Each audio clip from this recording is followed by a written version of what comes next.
स्वागत है आपका पीके बायो कॉन्सेप्ट में। मैं हूं प्रमोद कुमार। आज डिस्कस करेंगे हम blood groups and their inheritance. Part 5 में जब हमने मल्टीपल एलील्स को डिस्कस किया था तो आपने जाना था उसमें कि ब्लड ग्रुप जो ह्यूमन बींग्स में होते हैं वो 4 टाइप के होते हैं, ए, बी, ए बी और ओ। और इन 4 टाइप के ब्लड ग्रुप्स के डिटर्मिनेशन के लिए ह्यूमन पॉपुलेशन में 3 एलील्स पाए जाते हैं, IA, IB और IO। ये तीनों एलील्स जो हैं ब्लड ग्रुप के, ये एक स्पेसिफिक ग्लाइकोप्रोटीन की सिंथेसिस से रिलेटेड होते हैं। ये ग्लाइकोप्रोटीन आरबीसी की सरफेस पर पाई जाती है। देखिए, जो ग्लाइकोप्रोटीन है, glyco word use for carbohydrate. जब कार्बोहाइड्रेट और प्रोटीन आपस में जुड़ जाते हैं तब बनती है कॉन्जुगेट प्रोटीन, और ये कॉन्जुगेट प्रोटीन कहलाती है ग्लाइकोप्रोटीन। आरबीसी की सरफेस पर ये जो ग्लाइकोप्रोटीन होती है, ये ग्लाइकोप्रोटीन सेल्फ एंटीजन की तरह काम करती है। देखिए, एंटीजन्स वे सब्सटेंसेस होते हैं जो बॉडी में एंटर करने के बाद बॉडी के इम्यून सिस्टम को स्टिमुलेट करते हैं, उत्तेजित करते हैं, और इम्यून सिस्टम उस सब्सटेंस के अगेंस्ट सिंथेसाइज करता है एंटीबॉडीज। लेकिन यहाँ पर ये एंटीजन सेल्फ एंटीजन है, यानी हमारी ही खुद की बॉडी में बने हुए हैं, तो इनके अगेंस्ट जो इम्यून सिस्टम होता है इसका कोई भी रिस्पॉन्स नहीं रहता है, वो इनके अगेंस्ट न्यूट्रल रहता है। क्लियर? तो जो ग्लाइकोप्रोटीन्स होती हैं ये मिलती हैं आरबीसी की सरफेस पर। ये ग्लाइकोप्रोटीन्स हो सकती हैं 2 टाइप की। जो IA जीन होता है, ये IA जीन सिंथेसाइज करता है ए ग्लाइकोप्रोटीन, या हम कह दें ए एंटीजन। और जो IB जीन है ये सिंथेसाइज करती है बी ग्लाइकोप्रोटीन, या कह दो इससे बी एंटीजन। और जो IO जीन होती है ये किसी भी टाइप की कोई भी ग्लाइकोप्रोटीन या किसी भी एंटीजन को सिंथेसाइज नहीं करती। ये जो एंटीजन्स हैं ये पाए जाते हैं आरबीसी की सरफेस पर। अगर आरबीसी की सरफेस पर ए एंटीजन है तो ब्लड ग्रुप हो जाएगा ए। अगर आरबीसी की सरफेस पर बी एंटीजन है तब ब्लड ग्रुप हो जाएगा बी। अगर आरबीसी की सरफेस पर दोनों टाइप के एंटीजन्स हैं, ए भी है और बी भी है, तब उसका ब्लड ग्रुप हो जाएगा ए बी। और अगर आरबीसी की सरफेस पर कोई एंटीजन नहीं है तब ब्लड ग्रुप होगा ओ। ब्लड का 55% पार्ट फ्लूइड होता है जिसे कहते हैं हम प्लाज्मा, और बचा हुआ जो 45% पार्ट होता है वो बना होता है ब्लड कॉर्पसल से। तो ब्लड के हम यहाँ पर 2 पार्ट्स कर लेते हैं। जो ब्लड कॉर्पसल्स होती हैं ये ब्लड का बनाती हैं 45% पार्ट, और इस 45% में 3 टाइप की ब्लड कॉर्पसल्स होती हैं, आरबीसीज, WBCs और प्लेटलेट। डिटेल में हम ब्लड के स्ट्रक्चर को पढ़ेंगे जब हम लोग एनिमल टिश्यू डिस्कस करेंगे। अभी यहाँ पर हम लोग डिस्कस कर रहे हैं आरबीसी पर उपस्थित एंटीजन्स के बारे में। तो यहाँ पर जो आरबीसीज होती हैं, इन आरबीसीज की सरफेस पर या तो ए एंटीजन हो सकता है, या फिर बी एंटीजन हो सकता है, या फिर दोनों एंटीजन हो सकते हैं, या फिर दोनों में से कोई भी एंटीजन नहीं होगा। ब्लड की जो ग्रुपिंग है ये एंटीजन पर बेस्ड होती है, ये ध्यान रखें। और जो इसका प्लाज्मा है, इस प्लाज्मा में पाई जाती हैं एंटीबॉडीज। एंटीबॉडीज जो होती हैं वो स्पेसिफिक एंटीजन के लिए स्पेसिफिक होती हैं। जैसे एक स्पेसिफिक ताले में, एक विशेष ताले में विशेष चाबी फिट होती है, वैसे ही एक विशेष एंटीजन के लिए विशेष एंटीबॉडी होती है। और यहाँ पर जो ब्लड एंटीजन्स हैं जो कि सेल्फ एंटीजन है, ये ध्यान रखना, इनके अगेंस्ट हमारा इम्यून सिस्टम न्यूट्रल रहता है, लेकिन फिर भी यहाँ पर ब्लड एंटीजन्स के अगेंस्ट पाई जाती हैं एंटीबॉडीज। इन एंटीबॉडीज को हम स्मॉल ए और स्मॉल बी से रिप्रेजेंट करते हैं।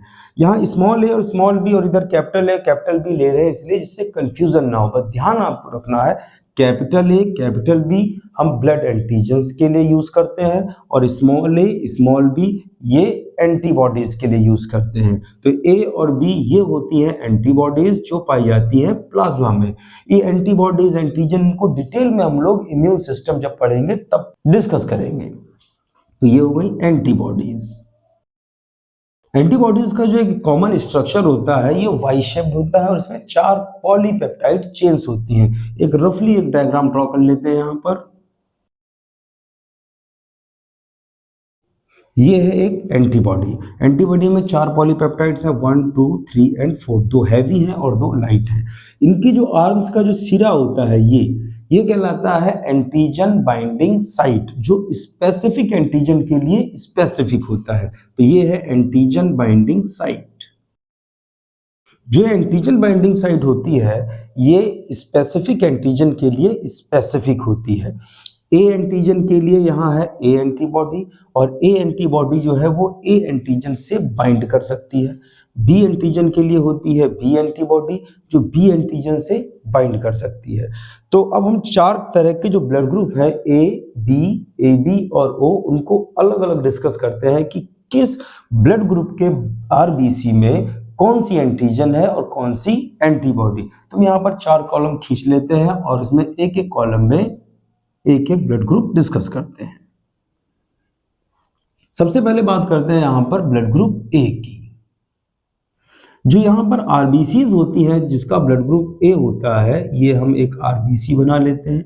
आरबीसी जो होती है वो बाई कॉनकेव होती है। अगर एक रबर की बॉल को हम प्रेस करें, दोनों तरफ से दबाएं, तो जो गड्ढे पड़ जाएंगे वही तो है कॉनकेव।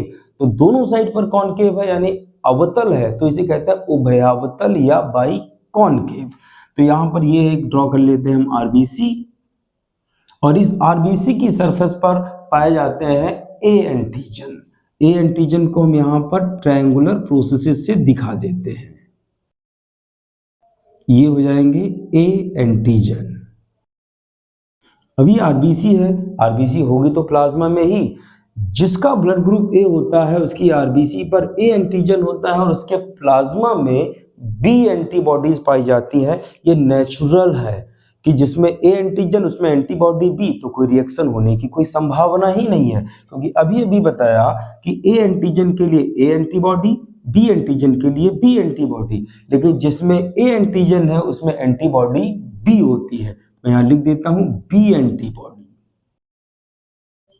बी एंटीबॉडीज की जो एंटीजन बाइंडिंग साइट होती है वो बी एंटीजन के अनुरूप होती है, जबकि यहां पर एंटीजन कौन सा है, ए। तो जो ए और बी दोनों में कोई संबंध ही नहीं है, तो किसी भी तरह का कोई रिएक्शन नहीं होगा। अगर यहाँ पर ए एंटीबॉडी होती तो ये ए एंटीबॉडी इस ए एंटीजन से बाइंड हो जाती और सारी की सारी जो आरबीसीज हैं ये जगह जगह पर इकट्ठा होने लगती, इनमें क्लम्पिंग होने लगती। जब एंटीजन एंटीबॉडी के साथ जुड़ जाते हैं, एंटीजन एंटीबॉडी आपस में जुड़ता है, तो ये जुड़ने का प्रोसेस कहलाता है एग्लूटिनेशन।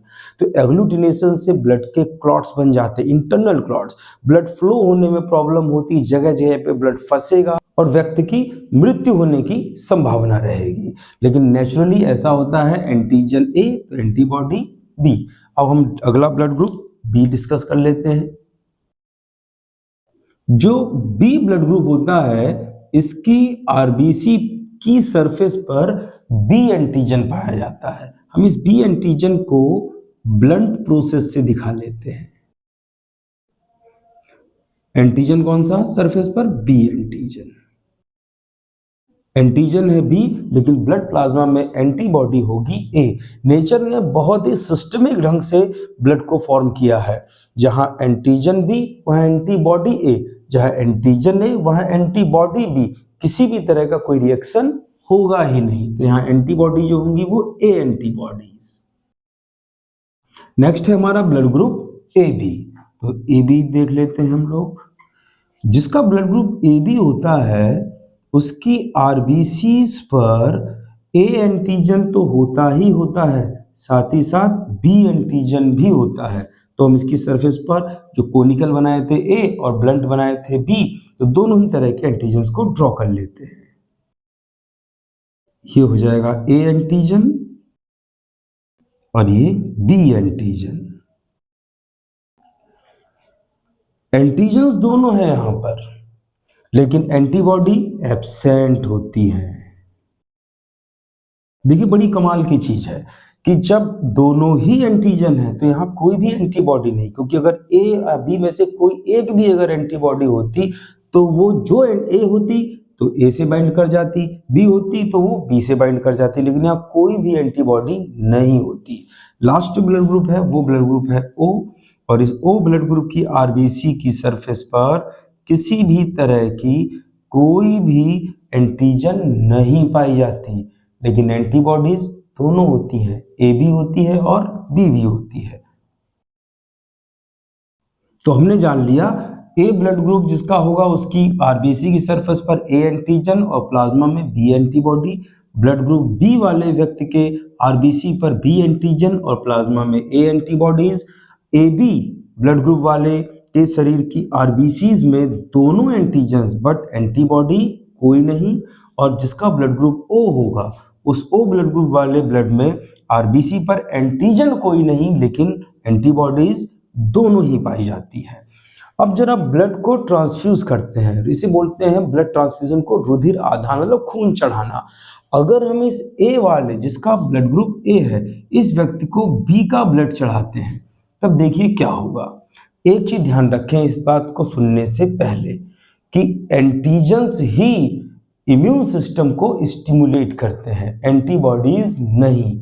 एंटीजन जब जाएगा तभी इम्यून सिस्टम स्टिमुलेट होगा। जब बी ब्लड ग्रुप का ब्लड ए वाले के शरीर में जाएगा तो यहाँ पर बी एंटीजन भी तो साथ में पहुंचेगा आरबीसी के, और बी एंटीजन एक फॉरेन प्रोटीन है इस शरीर के लिए क्योंकि इसके पास तो बी प्रोटीन यानी ग्लाइकोप्रोटीन बी थी ही नहीं। तो इम्यून सिस्टम जो है वो इसे फॉरेन प्रोटीन की तरह ट्रीट करेगा, एक फॉरेन एंटीजन की तरह ट्रीट करेगा और इसके अगेंस्ट डेवलप करेगा एंटीबॉडीज, और साथ ही साथ इसकी जो ये एंटीबॉडीज है बी एंटीबॉडीज इनको भी इम्यून सिस्टम स्टिमुलेट करेगा कि इन आरबीसीज की सरफेस पर जुड़े हुए इस बी एंटीजन के साथ जुड़कर इसे किल करो, इसे खत्म करो, इसे नष्ट करो। तो जैसे ही आरबीसी पहुंचेगी बी एंटीजन वाली इस ए ब्लड ग्रुप वाले व्यक्ति के शरीर में तो ये आरबीसी में होने लगेगा एग्लूटिनेशन, और एग्लूटिनेशन से इस ए ब्लड ग्रुप वाले व्यक्ति की मृत्यु होने की संभावना बनी रहेगी क्योंकि ब्लड क्लॉट्स बन जाएंगे और ये ब्लड क्लॉट जाके कहीं ना कहीं फंसेंगे तो जिस ऑर्गन की सप्लाई ले जा रही है वो आर्टरी उसमें फंसेगा तो उस ऑर्गन में सप्लाई बंद हो जाएगी और संबंधित ऑर्गन जो है वो काम करना बंद कर देगा। अगर यही काम हार्ट में जो कोरोनरी आर्टरी होती है उसमें ब्लॉक हो गया, उसमें जाकर थक्का फंस गया तो हार्ट फेलियर से उसकी डेथ हो जाएगी।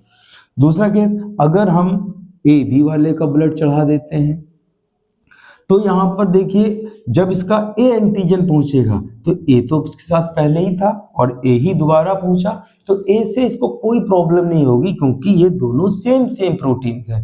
लेकिन साथ में जो बी पहुंच रहा है इस बी के कारण इम्यून सिस्टम एक्टिवेट होगा और ये बी एंटीबॉडीज किल करने की कोशिश करेंगी इन आरबीसीज को, वही फिर से एग्लूटिनेशन होने लगेगा। तो बी का भी ब्लड इसको नहीं चढ़ाएंगे, ध्यान दें ए वाले को बी का ब्लड नहीं चढ़ाएंगे, ए वाले को ए बी का ब्लड भी नहीं चढ़ाएंगे। अब ओ वाला ट्रांसफर करते हैं। अगर ओ ब्लड ग्रुप वाले व्यक्ति का ब्लड ए को दिया जाए जिसका ब्लड ग्रुप ए है तो देखिए कोई भी एंटीजन नहीं पहुंचेगा। जब कोई एंटीजन नहीं पहुंचेगा तो इम्यून सिस्टम स्टिमुलेट नहीं होगा तो कोई प्रॉब्लम ही नहीं होगी, यानी ओ का ब्लड ए को दिया जा सकता है। इसी तरह से अब हम बी वाले के केस में देखते हैं। देखिए बी वाले में अगर हम ए का ब्लड चढ़ाते हैं तो बी ब्लड ग्रुप वाले व्यक्ति के शरीर में ए एंटीजन पहुंचेगा, इसके पास तो बी एंटीजन है, पहुंच रहा है ए जिससे इसका इम्यून सिस्टम फॉरेन एंटीजन की तरह ट्रीट करेगा और एक्टिवेट होगा और इन एंटीबॉडीज को किल करने के लिए स्टिमुलेट करेगा और ये ए एंटीबॉडीज इस ए एंटीजन के साथ जुड़कर एग्लूटिनेशन शुरू कर देंगी तो ब्लड नहीं चढ़ाएंगे।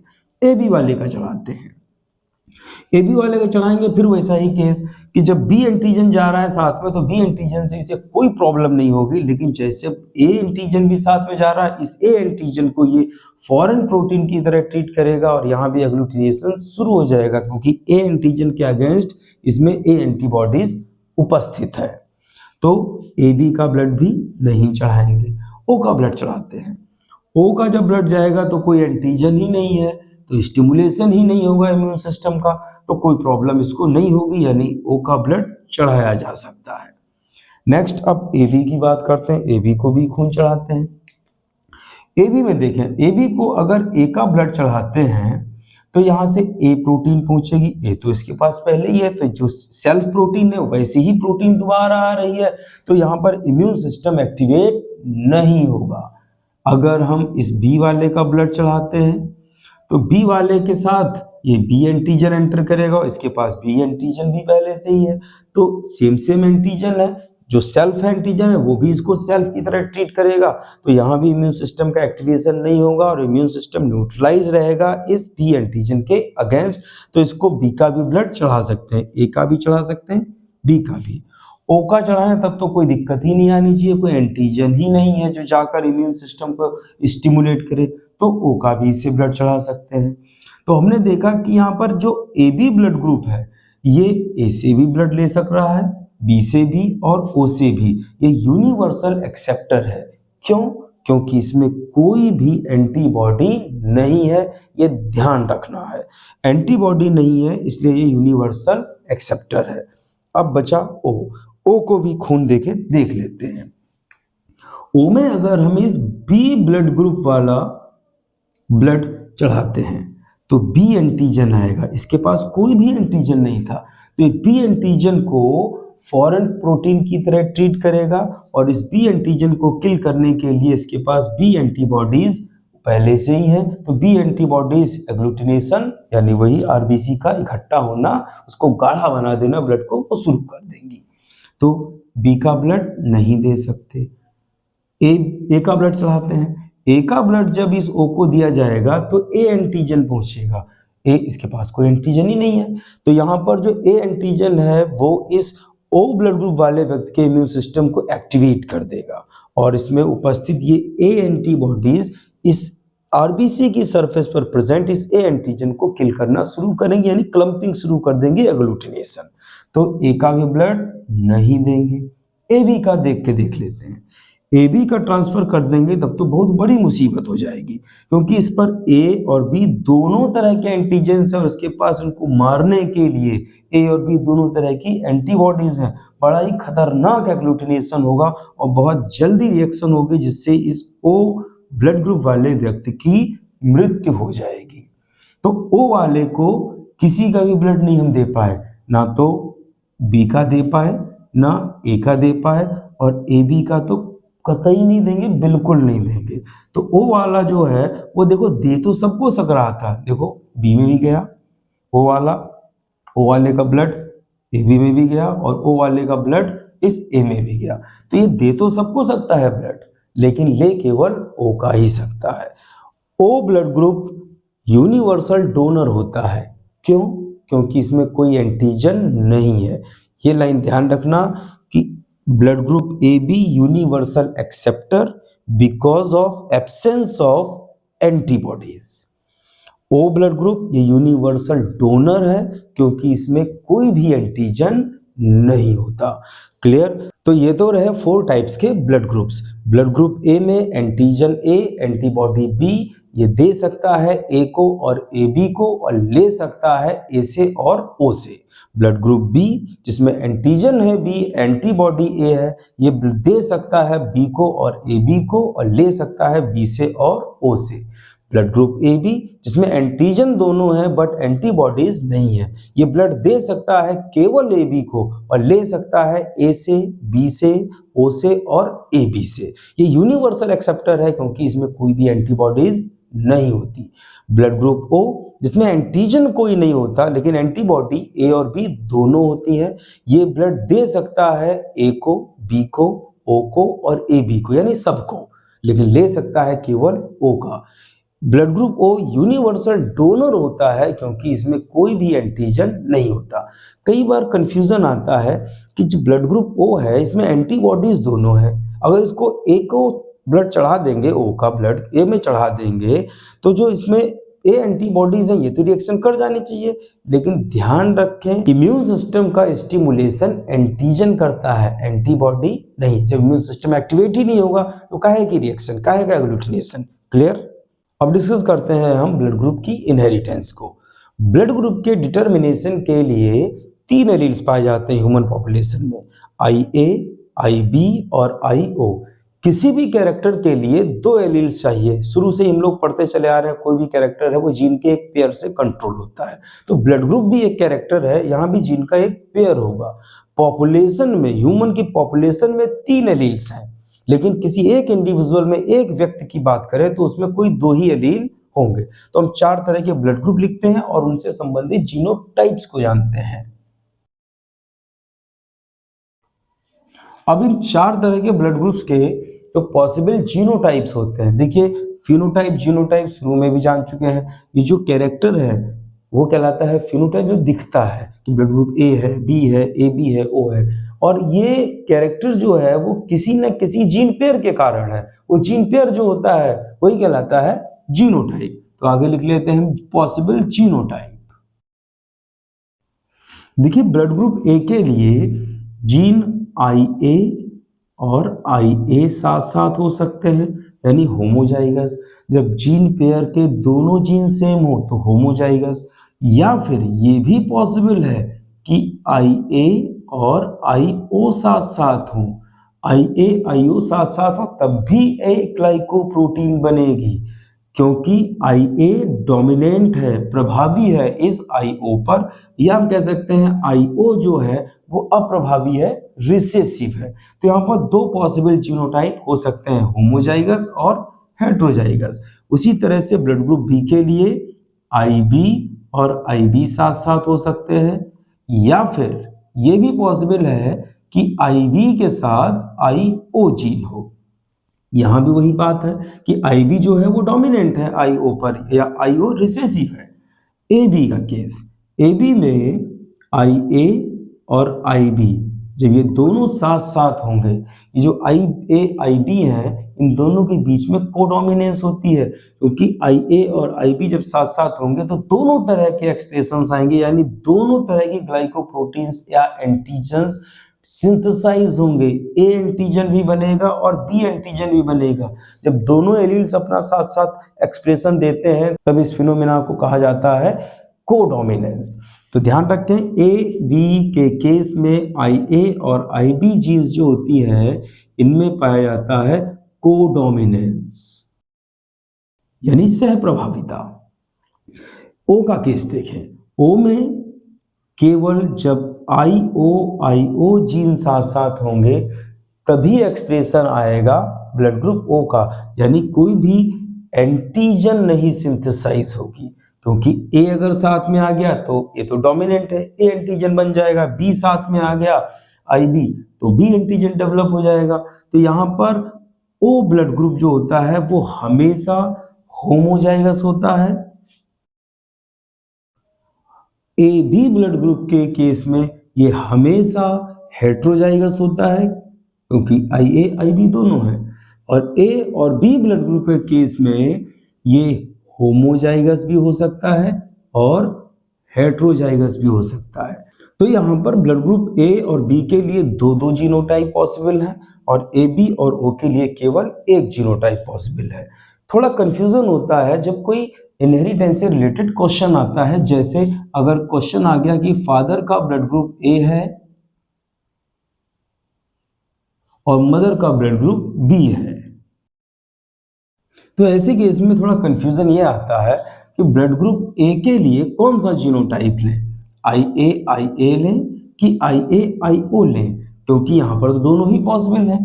तो ध्यान रखें, जब तक क्वेश्चन में ये कहा नहीं जाता है कि होमोजाइगस ए है या होमोजाइगस डोमिनेंट है, तब तक आप कभी भी इस आई ए या आई बी को नहीं लेंगे। हमेशा अपना आंसर रिपोर्ट करेंगे हेट्रोजाइगस कंडीशन से। तो हेट्रोजाइगस कंडीशन में फादर में ए के लिए हो जाएगा आई ए आई ओ, और मदर में जो बी है बी के लिए हो जाएगा ये आई बी आई ओ। जब गैमीट्स बनेंगे, इसमें गैमीट्स स्पर्म और ओवा का फॉर्मेशन, फादर में स्पर्म बनेंगे और मदर में ओवा बनेंगे, तो यहाँ पर लिख लेते हैं गैमीटोजेनेसिस। गैमेटोजेनेसिस बनेंगे तो फादर में जो स्पर्म बनेंगे, कुछ स्पर्म्स में आई ए जीन जाएगी तो कुछ में आई ओ जीन जाएगी, क्योंकि स्पर्म फॉर्मेशन के समय होगा मियोसिस और मियोसिस के समय होता है सेग्रीगेशन। गैमेट्स में जो क्रोमोसोम है वो हाफ नंबर में आएंगे, आधी संख्या में। तो यहाँ पर कुछ स्पर्म ऐसे होंगे जिनमें आई ए जीन जाएगा और कुछ स्पर्म ऐसे होंगे जिनमें आई ओ जीन जाएगा। उसी तरह से मदर में बनने वाले ओवा, उनमें भी क्रोमोसोम का नंबर हाफ होगा, तो ये ओवा जो होगा वो आई बी का भी हो सकता है या फिर आई ओ का भी हो सकता है। अब कराते हैं इनमें क्रॉस। देखिए, अगर ये आई ए जीन वाला स्पर्म फ्यूज करता है इस IB वाले ओवा को, तो जीनोटाइप जो आ जाएगा वो होगा IA IB, और जब IA IB साथ साथ होंगे तो ब्लड ग्रुप कौन सा होगा? AB। दूसरा केस कि ये भी तो पॉसिबल है कि ये IA जीन वाला स्पर्म इस IO जीन वाले ओवा को फ्यूज करे, तो जीनोटाइप आएगा IA IO, और ऐसे केस में जो ब्लड ग्रुप होगा वो होगा A, क्योंकि A जो है वो IO पर डोमिनेंट है। नेक्स्ट केस कि ये भी पॉसिबल है कि जो ये IO जीन वाला स्पर्म है ये इस IB जीन वाले ओवा को फर्टिलाइज करे, तब ऐसे केस में जो जीनोटाइप होगा वो होगा IB IO, और इस केस में ब्लड ग्रुप होगा B, क्योंकि IB जीन IO पर डोमिनेंट है। या ये भी पॉसिबल है कि ये IO वाला स्पर्म इस IO वाले ओवा को फर्टिलाइज करे, तब जीनोटाइप आएगा IO IO, और ऐसे केस में ब्लड ग्रुप होगा O। तो यहां पर father A mother B blood group वाली है, तो इनसे उत्पन्न होने वाली संतानें जो होंगी उनमें AB ब्लड ग्रुप भी हो सकता है, A भी हो सकता है, B भी हो सकता है और O भी हो सकता है, और सबका चांस कितना है? 25% 25%, क्योंकि ये सब एक एक बार आ रहे हैं, तो यहाँ पर 25% चांस AB का है, 25% चांस A का है, 25% चांस B का है और 25% चांस O का है। तो इनसे उत्पन्न होने वाली जो संतानें होंगे उनमें कोई सा भी ब्लड ग्रुप, चारों में से कोई सा भी ब्लड ग्रुप हो सकता है, और हर ब्लड ग्रुप की जो पॉसिबिलिटी है वो है 25%। इनहेरिटेंस का एक क्वेश्चन और डिस्कस करते हैं। अगर यहां पर क्वेश्चन में दिया गया है कि जो फादर है, फादर का ब्लड ग्रुप A है, और जो मदर है, मदर का ब्लड ग्रुप AB ले लेते हैं, तब ऐसे केस में ऐसी दंपति, ऐसे जो पेरेंट्स हैं, इनसे प्रोड्यूस होने वाली ऑफ स्प्रिंग्स में कौन कौन से ब्लड ग्रुप होने की पॉसिबिलिटी है और कितने % है, चलिए देखते हैं। ए के लिए वही परंपरा कि हम हमेशा हेट्रोजाइगस कंडीशन लेंगे, यहाँ लेंगे हम IA IO, ये हो जाएगा जीनोटाइप फादर में। मदर में AB ब्लड ग्रुप है, तो AB के लिए तो पॉसिबल जीनोटाइप केवल एक ही होता है, जिसमें कोडोमिनेंस भी होती है A और B के बीच में, तो यहाँ पर बिना सोचे समझे हम तुरंत IA IB जीनोटाइप ले लेंगे। गैमेटोजेनेसिस करते हैं, गैमीट्स बना लेते हैं इनमें। यहाँ पर कुछ स्पर्म ऐसे होंगे जिनमें IA जीन जाएगा, कुछ स्पर्म ऐसे होंगे जिनमें IO जीन जाएगा। मदर में जो ओवा बनेंगे ये ओवा IA वाले भी हो सकते हैं या फिर ये IB वाले भी हो सकते हैं, ये हो जाएंगे गैमीट्स। इन गैमीट्स में जो फ्यूजन है वो जैसे पहले किया था वैसे फिर करते हैं। ये पॉसिबल है कि ये IA जीन वाला स्पर्म इस IA जीन वाले ओवा को फर्टिलाइज करे, या ये भी हो सकता है कि ये IA जीन वाला स्पर्म इस IB जीन वाले ओवा को फ्यूज करे। ऐसे केस में जीनोटाइप देखो, पहले केस में IA फ्यूज किया था, तो ये हो जाएगा जीनोटाइप IA और ब्लड ग्रुप होगा A।